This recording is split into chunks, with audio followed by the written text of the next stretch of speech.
barbaadne itti fufa maal ta'an gaafin ma hundumaatti egaa gaaffii kanaafi itu waaqayyoon hin kadhatin deebii kennuun ulfaataadha itu waaqayyoon hin kadhatin deebii hin kennu jedhee gaaffii isin gaafattan baay'ee keessanii fi homaatuun jedhen tureera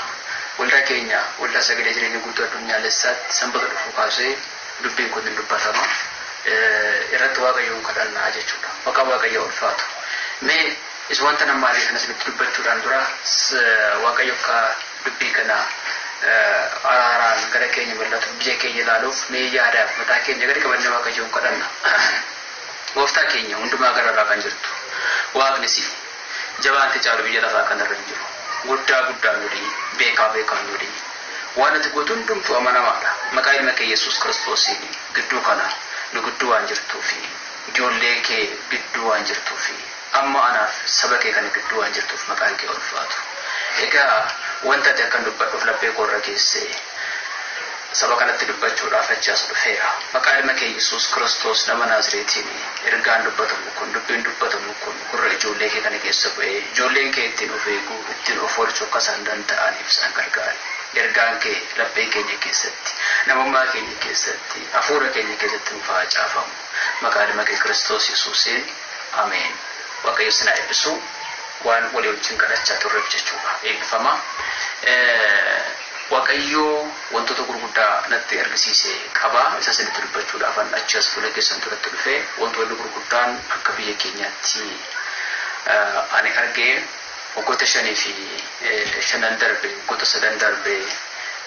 dubbachaa tureera argaa turtaniittu batalay warra waldaa tokkummaa amantoota addunyaa magaalaa Naqamtee keessatti hojii waaqeffachaa turre baroota keessatti waa waaqayyo dubbachaa ture dubbadhuudhaan jedhee waa waaqayyo dubbachaa ture hundumti keessan dhagaa turtanii argaa turre har'astaanaan waaqayyo dubbachiisaa jira mun dubbadha maqaa waaqayyo ulfaatu yeroon keessattuu obboloonni koo achi Naqamteetti hojii waaqeffachaa turre waa ergaa barootaan irra dhagaa kan turtan namni Awaash Baankii irraa hojjetu namni akka Faantaa Warquu jedhamu tokko fa'aa baay'ee maal jedha waaqayyo jettee gaaffii na gaafachaa turte barri kun akkam jettee gaaffii na gaafachaa turte fi nu gaafachaa turtanii fi deebisaa kun qabadhee isin dhufeera afaan Amaariffaatii fi afaan Oromoofaatiin warra tajaajilamanii fi waldaa keenya isa qaaddattee jiru irratti hin bahama hin dubbatama yaadaan hordofaa barri 2015 waaqayyo gooftaan macaa akkamitti agarsiisetti biyya Itoophiyaa keessatti wantoonni addunyaa kana irratti raawwataman hin beekne wantoonni nama mufachiisan baay'een isaanii akka raawwataman waaqayyo irraa dhaga'eera maaliif kun hundumtuu ta'a jedhee waaqayyoon gaafadheera maaliif kun hundumtuu ta'a sabni kun dhuunfaa kee miti sabni kun dhiiga keetiin hin bitamne sabni kun ati saba kanaaf dhiiga kee dhangalaafne sabni kun bittaa kee jala hin jiru jennaan waaqayyo deebii wal fakkaatu deebii tokko naa kenneera isa isinitti mudaafananii achi as gara keessan dhufee jira waaqayyo akkas naan jedha seeronni koo yookiin ittiin bulmaataaf seera an ittiin bulmaataaf ilmaan namootaatiif gidduutti hojjetamu jedhee kaa'ee itti gaafatamummaa fudhatee kan hojiirra oolchu silaa warra waldaa kiristaanaa gaggeessan warra biyya gaggeessan warra uummata harka isaanii keessa jiru warra biyya kana keessatti dhageettii qaban tureedha haa ta'u iyyuuti garuu wanti kun raawwii dhabee akka isaan bakkeetti hafaniif wanti dubbatame kun hundumtuu bakkeetti akka hafuufi wanta godhamaa tureenaan jedha furuu gootichaa ishii jedhee ilmaan namootaa qooda anaa fi ilmaan namootaa wal barsiisuu warri ayyaana qaban warri kennaa ayyaana qabanis qooda anaa fi sabni kun ittiin wal agarru wal barru qooda isaanaaf saba kana walitti fidan isaan qooda isaa ofii isaanii of agarsiisuutti dhufan jedhee galee qooda isaa of agarsiisuutti dhufan lama yeroo ani gaarummaa dubbadhutti warra garaa sabaa wal wallaalchisan garaa quf garaa sabaa wal wallaalchisan yeroo ani hamaa ta'a jedhee saba kanatti dubbadhu warra gaarii dubbatan yeroo ani hamaa ta'a jedhu warra gaarii dubbatantu biyya kana keessa guute isa dhumaa eegdota yookiin tiksitoota sammuun isaanii hadoode warra sammuun isaanii dabe isaan kun akka isaan tiksuu falan itti kenne lammaffaan inni jalqabaratti saba kanaaf oo'an qabdu jedhee gaafa waaqayyoon gaafadhu waaqayyoo saba kanaaf oo'a qabaa garuu sabni kun na dhaga'uu erga dhiisee tuttureera fuula koo dura erga badee tuttureera karaa hundumaan erga karaa koo gad dhiisee tureera haa ta'u iyyuu garuu achuma keessatti warri maqaa koo sodaatan warri fuula koo dura deddeebi'an warri gaarummaadhaan na eeggatan gaaruuga tokko arguudhaaf jiru isa kana saba kanatti naa dubbadhu warra dhaga'anitti naa himi biyya bakkees biyya keessas kan jiran warri gaarummaadhaaf fuula koo dura deddeebi'an gaarii arguudhaaf jiru warri hamminaaf bobba'anii hamma irratti socho'aa jiran garuu gatii isaanii fudhachuudhaaf jiru hiddi isaaniitti fufu naan jedhe guddichi maqaan gooftee kana haa ulfaatu inni kan biraan wanti ani argee namni hundumtuu miseensa waraanaa ta'a bara 2015 isa amma nu itti dhufaa jirru kanatti sigaa yeelabbase sau hundu namni hundumtuu miseensa homaa waraanaa ta'a kana kan godhu dirqama kana godhutu jira waan kana ta'utu dhufaa namni hundumtuu inni tokko xiyyaaraan rukutamaa inni tokko lafa ol rukutaa taraadhuma wal dhahaa adeemama wajjimbiriin rakkinni biyya kana keessa jiru hin dhaabbataa yoo jettan dhaabbachuu hin danda'u waaqarraan dhaga'e waan ta'eef liqooma jechuudha taadaa masheen ommi qoomoo yoom dhaabbata warra jettanii gaaffii akkasii na gaafachuudhaaf jirtanii fi gaaffii keessan gaariidha garuu guyyaan inni dhaabbatu hin dhagarree ani isinitti nima utuudhuma lolli biyya keessa jiru kun utuu warri maqalee jiranis finfinnee dhufanii iddoo qabatanii lolli sanyii nama buqqa'uun du'i duguggaan sanyii kuma tuffetti fufa utuu warri shaneedha jedhaman kunis dhufanii bakka qabatanii duguggaan sanyii lolli wal qoqqoodinsi akkuma jiru kanatti fufa duguggaa lolli wajjimbiri yookiin jeequmsi biyya keenya keessa jiru kun dhaabbachuu danda'a jettanii warri yaaddanii waaqarraa hin dhageenye tilmaama isaas hin qabu waaqayyo garuu akkasina jedheera sabni kun aara galfachuu barbaadu kana argachuudhaan dura wanta inni gochuun irra jiraatu sadan kanatti na himinaan jedhe tokko waaqni yeroo gidiraa isaan bara baasaa ture isaan gargaaraa ture an akka ta'e haa beekanii lama an akka ta'e haa beekanii lama seerota kootiif abboommii kootiif ulfina iddoo kennanii isa dhumaa nan waaqayyoorraa dhaga'e isa dhumaa walii isaanii gidduutti garaagartummaa yoo balleessan nagaan biyya kanatti dhufuu danda'a kanan ta'u taanaan namni hundumtuu fakkaattii kooti kanan ofii kootiif uummadheedha akka waaqayyo ulfaatu namni hundumtuu fakkaattii kooti anatu ofii kootiif uume eenyu akka balbi eenyu akka tubu eenyu akka miidhu akkamitti akka sanbatani sun fedhu saba koo kanatti kan na himina jedhe gooftichi Yesuus Kiristoosiif galanni haa ta'u na dhaga'aa jirtu yoo taatan waggoota 5-6 darbanii fi waggoota 5 darban kanaa fi rakkinoota gurguddoon biyya keenya keessatti keessummeeffame inni guddaan sababi gurguddaan waaqayyoo nutti mofachuusaati akkamitti nutti mofate waaqayyo jettanii yaaddan waaqayyoo utuun dubbatiin waaqayyootu kana si godhattanii dhaqxanii warri waaqarraa utuun dhaga'iin ofii keessanitti of dubbattanii taayitaadhaaf lafa xiqqoo argachuudhaaf waan xiqqoo walitti qabachuudhaaf jecha saba keenya kana yookiin saba kana irratti hamaa godhaa turtan gatiin keessan dhihootti isinii kaffalamuudhaaf jedha raajota taatanii abbootii televiziyoonii taatanii abbootii qabeenya gurguddaa taatanii warri etuu gaarummaa hin argin gaarummaa arginee irratti dubbachaa turtan warri beeta mangistittis xiraata nyaachaa turtan gatii keessan waaqayyoortu isiniif kennuudhaaf jedha ulfanni isaaf haa ta'u so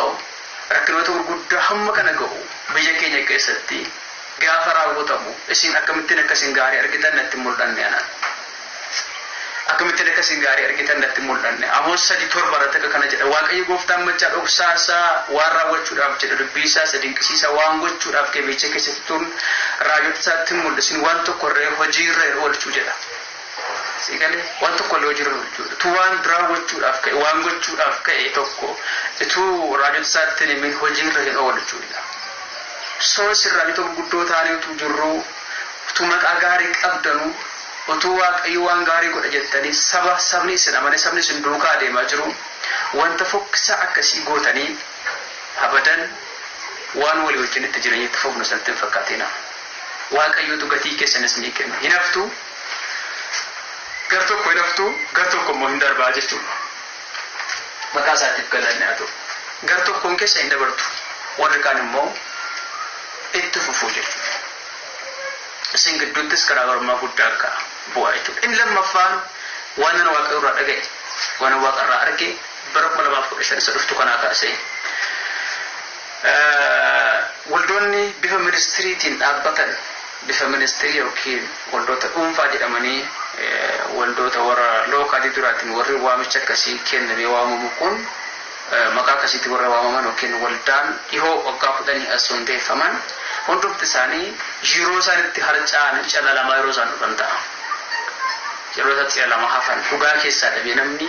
waan hundumaa keessaa dhabee namni yerootti calalaa dhiisaa dhufu yerootti gara dhugaa beekutti dhufu ta'a. Ishee kana yaadannoo hordofaa. Waldoonni ministirii dhaabbamanii jiran hundumti isaanii dadhabuutti dhufu. Akka duraa kana fiiganii hojjechuu dadhabuutti dhufu dadhabuu jechuudha. Humna dhabuu jechuudha. Yoo akka jiran kanatti itti fufan akka jabina godhatanii itti fufan kanatti itti fufan garuu waaqayyo gooftaan macca warri dhugaadhaan akka isaan hojjetanii fi eeyyama argatan hojii dhugaa hojii isa qabu waaqayyo warri hojjetaa jiran guutummaatti gara gaariitti ba'uu gara ulfinaatti ba'uudhaaf jiru. Baay'ee keessan kufaatii gadhee keessatti baay'een keessan kufaatii gadhee keessatti of arguudhaaf jirtu. Maaliif yoonaan jettan saba kana irratti kan raawwatamaa jiru kufaatii biyya irratti kan raawwatamaa jiru san dhufina isin kan argaa jirtan dhufina. So fuullee keessanii fi fuulli waaqayyoo yookiin waan isin ittiin mul'aticha argaa jirtan sun waaqa biraa waan hin dhufneef wanti kun hundumtuu raawwatamaa jira jechuudha biyya keenya keessatti. Kanaaf ifa manaan godhina karaa kana naasin raramina waaqayyoo fuula saba kanaa duratti isin tuffateera. Warri waggaa 10 moota itti astees moota jettan waaqayyo si tuffateera siinis dhageessitti nima. Akkamittiin lafa xinnoo argachuudhaaf jettee waaqa abbaa samaayii kanaa abbaa lafa kanaa uume ka goomsi taati. Maqaa isaatiin maaliif daldattaati? Waaqayyo siifaa dhiisu. Maqaa waaqayyootiin moota kana gootattiin jettee lafa fudhattaa. Maqaa waaqayyootiin kana siitaa attee eeyyama ittiin hojjettu fudhattaa. Siyaa ifatu waaqayyo. Dhuguma siin jedhaan. Maalaan jedha waaqayyo kan jiru sammuu keessatti akkamittiin dhaga'amu si. እግዚአብሔር ሳይናገር ኢሞሽናል ታቴ ዋን ለፈ አርገቴ ዋን xiqqoo argatte kana tachi asbaate rakkinoota jiran kana utuun dubbatin big warri meejeri warri maalotaatan maayineri meejeri maal jettanii of waamtan hundi keessan argifata gatii keessan waaqayyo isiniif kennuudhaaf jedha. Aiki saba kana dhiibbaan saba kana kufaatiin saba kana inni guddaan tokko warra maqaa waaqayyo kanaan hojjetan. Lama warra utuu maqaa waaqayyo waamanii waajjira mootummaa keessa naanna'an. Rakkina saba isaanii nagarre isaan kana jechuudha. Kanaaf hunda isaanii kanaaf waaqayyo harcaatiin itti fidaalan jedha. እኔ የምሰማው ከእግዚአብሔር ነው 2015 ነው ሩቅ አይደለም መጣው 2015 ነው ሰደፉ በርበርማ ኦፕሬሽን ጋር ከሰው አንተው tokko keessatti goolii kaasee waaqayyo lola kaasee iddoo jirtan sana akkasiin sochootan biyya jirtan sana akkasiin buqqaatan naannoo jirtan sana akkasiin karaa hin beekamne akkasiin baatan gochuudhaaf jedha waaqayyo. Warri dhugaadhaaf dhaabbattan warri ciccitanii dhaabbattan lolaa turtan warri dhugaadhaaf dubbataa hidhamaa turtan utuu dhugaa dubbattanii waldaa keessaa qabamtanii balbala waldaatii waamamtanii hidhamaa turtan misiraachi. Waaqayyotu akkas jedheera. Baratti warri gadi jedhan ol jedhan baratti warri boqol qabatanii deemaa turan maaltu nu bira gaadhanii warri boqol qabatanii deemaa turan immoo gadi deebi'an bara akkasitti ta'an jedha waan ta'eef. የሰው ዋጋ የሚሰጥ ሰው አይደለም እግዚአብሔር። waaqayyotu kenna gatii namaa malee isinitti. Si galee waaqayyo gooftaan machaa sana eebbisu. Kanaaf walitti bu'iinsi sabaaf sabaa biyyaaf biyyaa gartuudhaaf gartuu akka itti fufetti itti fufaatuun ta'in kana caalaa humna haareffatee baay'ee kana sana ajaa'ibu baay'ee kan dhibe hundumtuu miseensa raayyaa ittisaa ta'a. Sirriitti miidha inni kaan qabeenya isaatiin inni kaan humna isaatiin inni kaan achitti bahuudhaan raayyaa ittisaa ta'a. Kun bara 2015 kana keessatti haala ajaa'ibsiisaadhaan wanta hojiirra oolu. Maqaan waaqayyoo ulfaatu. Waaqayyoo nagaan yoom ta'a jedhee gaafan gaafadhu sabni kun naana kadhatu fuula koo duratti araaraa fidu naatti haa ba'u ani immoo nan dhagaa deebi'u.